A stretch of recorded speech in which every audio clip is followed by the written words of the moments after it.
Greetings all, I am Sam, and I welcome you back to the Ben 10 Retrospectives. Today, we shall be discussing episode 33 of the classic Ben 10 series, Monster Weather, wherein the young Benjamin Tennyson must do battle with a monstrous, weather-controlling robot with the same name as I, and who, as the episode progresses, becomes much more powerful and much more menacing. Okay, I'm not going to be doing that voice for this whole vlog, but we will be looking at episode 33. And as mentioned before, and as I just mentioned, it's called Monster Weather. And yes, the villain of the episode is a robot named Sam. It's it's an anagram for something. They stated in the episode. Don't remember what it is, but pretty much in the episode, the Tennysons are in Chicago for a rock festival or whatever, and Max is excited to go here because one of his favorite bands is going to be playing here, so he's just pumped, and he's wearing all this hippie gear, like the vest, headband, and sandals. It's just kind of weird. But while there, the Tennysons meet this weatherman named Vance Vetteroy, and he has this robot partner named who is Sam. And the robot's just there as a gimmick, but while there, Vance starts messing with his robot because jury rigs it so that'll be able to create that the top of its head will blast into the stratosphere, troposphere, whatever, I forgot which sphere, and be able to create cumulus clouds, creating rain. So he does this. He creates a storm, and everything's going well. But he also produces lightning, and a lightning strike hits Sam, and suddenly it starts going haywire, and it suddenly gets all the accumulated water droplets together and forms this giant water creature that attacks the festival. And in the midst of it, Ben has an MP3 player which gets broken, so he just gets mad. He goes alien, is able to take it out by using heat blast fire powers to turn it into steam, but once it's defeated, Ben wants to immediately go to this Sumo Slammer convention or whatever to go get a replacement MP3 player, but Max does not want to go there because he's been planning on this for all of summer. But however, he and Ben are now butting heads because Ben only wants only thinking about what he wants. Max only thinking about what he wants. It's in many cases I kind of understand that, but that's for another thing. But it's pretty much just their central conflict of the episode. Meanwhile, the weatherman finds the robot head. He's about to take it apart, but the robot is still sentient enough so that it's able to convince him to try this again, except somehow the lightning strike not only gave it the ability to mold weather to its body, it's now it's now very malevolent and ready to kill. As once Vance Vetteroy sends it back up again, it creates more storm clouds. Only instead of creating rain, it forms the clouds into a body that just shoots lightning all over the place and starts destroying the festival. And at that time, Ben is able to take care of it by going. And so pretty much through the rest of the episode, Ben is able to take care of it by going accelerate, which he was accelerate prior to the monster attacking because he was playing and just running over to the Sumo Slammer convention and back. But upon Sam being defeated a third time, Vance goes through. It's just ready to smash it, but it still has enough energy so that it's able to activate on its own, and so that night, the rock music convention is still going on because apparently there's a popular demand to see Max's band called Shag Carpeting. Did I mention their name already? I don't know, but anyway.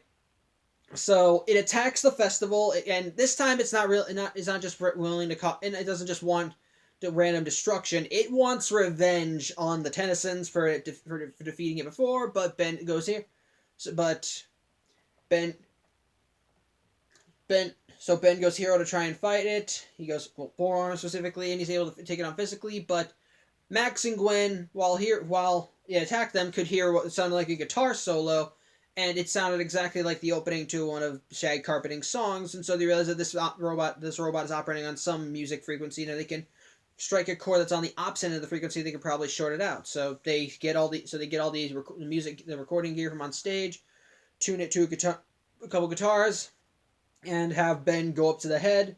He's able, and pretty much he's able to just rock on the guitars. He's able to short out Sam. He stops the monster, and Vance Redroy decides he's just going to report on the weather. And Max and Ben make up as Ben actually thinks that shag carpeting is pretty good. So anyway, not as much about the summaries. So yeah, again, back to my usual thing, and I don't think I really will have a lot to say about this episode. So I think so. Hopefully, this vlog won't be as long as Ben Wolf. Ben not, but I think I still might have enough so that it's not as short as Game Over. So anyway, let's talk about the villain. I love this villain, and it's probably because he has the same name as Moi, but I think, but he is legitimately threatening. Like at first, he is just that a gimmick. But it is but it is of course just the robot going nuts scenario, sort of story, and those can actually be pretty good. And somehow, I don't know why, but just being hit by lightning and turning into a monster causes this thing to go insane and just want to destroy stuff. And it's legitimately kind of creepy.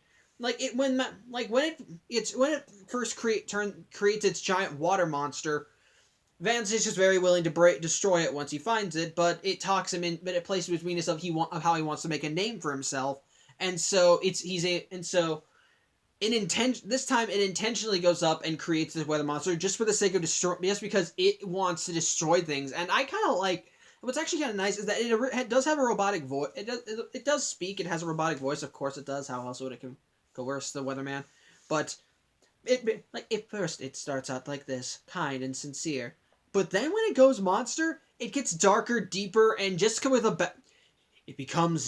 it has the same diction and clarity, but with more force and gravity and bravado. It really kind of actually you kind of have to hear it, and it just kind of having that voice accompany with a giant smoke monster that can shoot lightning and is destroying things, and then having it combine, and then suddenly having a third monster that's like an amalgam. It's like a mix of all of this mush and water and whatever it brought into its body.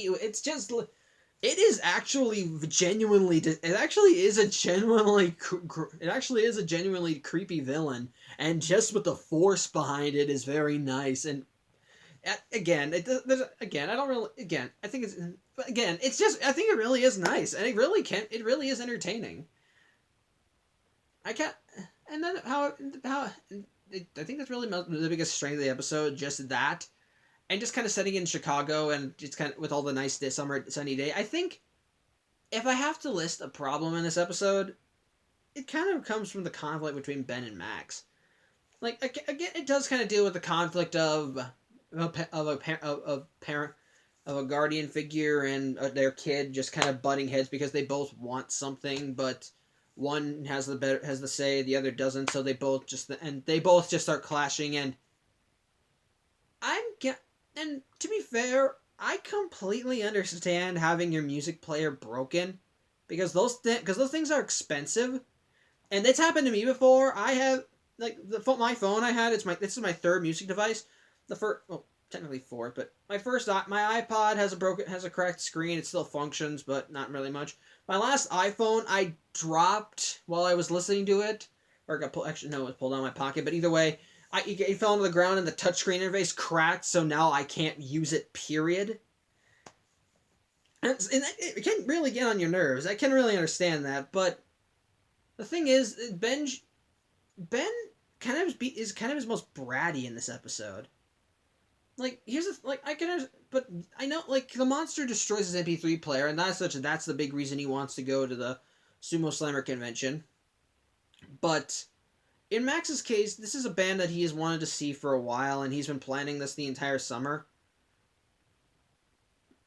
But but Ben just does not want to listen, and I can kind of understand that because he's a 10-year-old. He isn't thinking in the ways that he's not really thinking in the perspective of what other people want, but what he wants. But in some cases, you kind of have to wonder why is he acting like this? Because Ben has been doing this whole hero thing for a while. He has been able to think selflessly. It's just that in this case, he's only thinking about what his broken MP3 player and just kind of wants to disregard what his grandfather has wanted to do for the greater part of I suspect for the whole summer, which I really have no idea when this takes place. It might be a month and a half. I don't know. But either way, it kind of feels strange that it just kind of feels odd that it kind of is annoying watching Ben and Max quarrel. And in some like okay, we get some things with Max as he doesn't really as he isn't. And sometimes maybe he can be maybe he is a little jerky, but between the both of them, Ben's worse because he really is not acting like a nice. Because really, he is being selfish, and he even goes so far as to trash what Max is saying, what Max likes, just to try and make himself feel better. Which again, he's 10 and he can be a bit bratty, and he is bratty in the show. But this just kind of, but this just makes him, but this comes off as more less of a 10-year-old being selfish and more of a brat being a brat, which I don't like brats.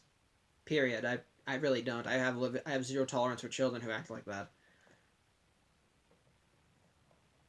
So, and again, the ending is kind of a little formulaic because again, that Ben goes to something he doesn't like, at first doesn't like, then gradually goes to like it. They even reference that they did a plot like this before with the permanent retirement episode, but just really, that's kind of all I can say. There's not really much to it. I think the biggest strength is the villain, and I like this villain because he's threatening. I like his name.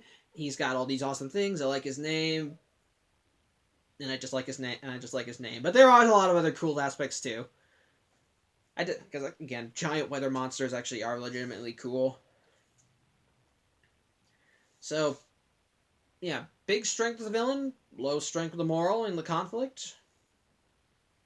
That's really it.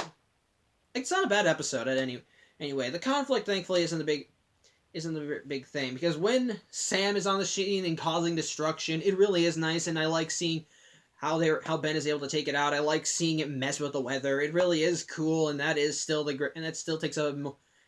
makes up a good part of the episode. So that's still fun. So it still holds up through that. It's just I still think the conflict with Ben and Max I didn't like. So.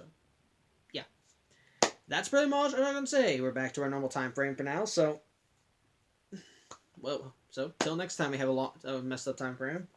I'm Samuel Johnson, and I will see you next week for an episode that I kind of think raises a few questions for the Ben 10 universe. So, yeah. Thanks for watching. I'm Samuel Johnson, and I will see you next week. Take care.